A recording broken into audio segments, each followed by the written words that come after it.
Whether you're a do-it-yourselfer or a professional, getting the right part to do the job correctly, well, it's critical.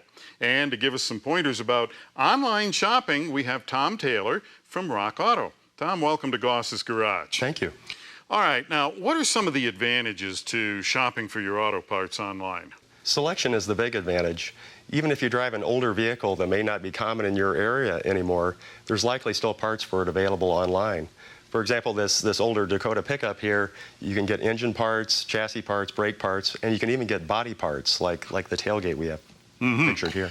Okay, so we have more selection, covering more years and models and things like that.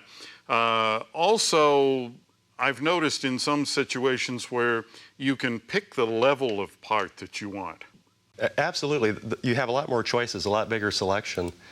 A good example are gaskets. You might go into a store and they hand you one gasket and you think that's your only choice when there could be half a dozen different choices.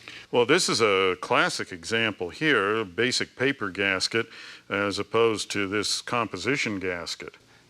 Absolutely. This is a 25-cent gasket. This is an $8 gasket, but this one might be more likely to prevent leaks the first time. Okay, so you pick what you're comfortable with. Right. Okay, now we have a distributor here.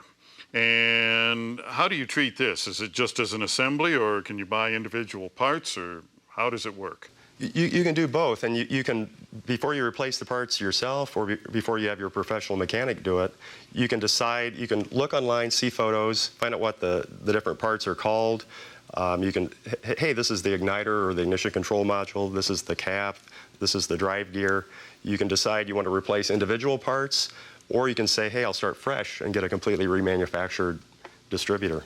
And these pictures, to me, are critical because you've actually seen what you're working on. And if you go talk to somebody at a parts counter or call them on the phone, they haven't seen what you've seen.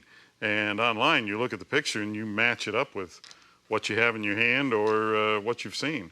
But there are some sites out there where they play some kind of funny games, multiple names and things like that. Right. When you're researching or shopping online, make sure if you're looking at 3 different sites that they're really 3 unique sites, not just different versions of the same company. If you see the same parts over and over again, that may be a clue that, hey, this is the same site in 3 versions. And if you wind up in that little circle, you're going to limit pricing and availability and all sorts of things. Right, you think your research is complete and you really have only looked at one place. Okay. Tom, thank you very much.